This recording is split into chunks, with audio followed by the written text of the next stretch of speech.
Planned Parenthood typically receives about $60 million per year of Title X funds. They receive millions of dollars from Medicaid reimbursements too each year.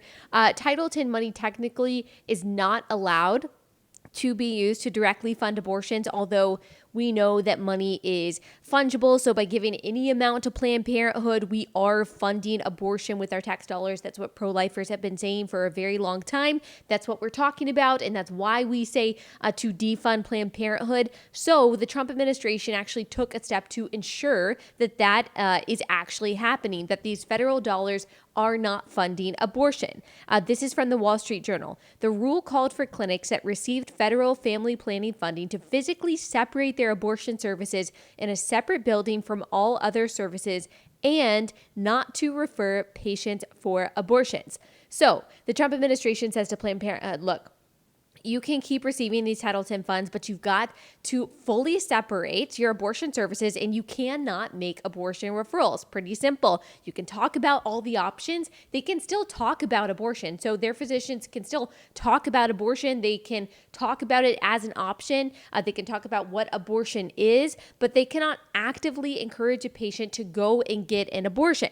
So what does Planned Parenthood do with this new rule that is being implemented? They reject the Title X funds, the $60 million a year that are going to their various clinics. They reject these funds because of this, which shows us just how desperately, in case we didn't know, just how obsessively they want to be able to encourage women to abort their children, that they would reject millions of dollars in favor of more abortions, probably putting women that actually go there for healthcare services at a disadvantage. This is from National Review. This is a quote. This isn't the first time the group has displayed recalcitrance. That's a great word, recalcitrance on this question. In the spring of 2017, Ivanka Trump met with then Planned Parenthood president Cecile Richards and suggested compromise. Planned Parenthood should split into two financially distinct groups, one with a smaller arm to provide abortions and the other to provide women's health care, the latter of which could retain government funding. According to a New York Times report, Richards refused. Planned Parenthood officials said that they thought Ms. Trump's advice was naive, failing to understand how central reproductive choice was to the group's mission. How central reproductive choice, read abortion, was to the group's mission.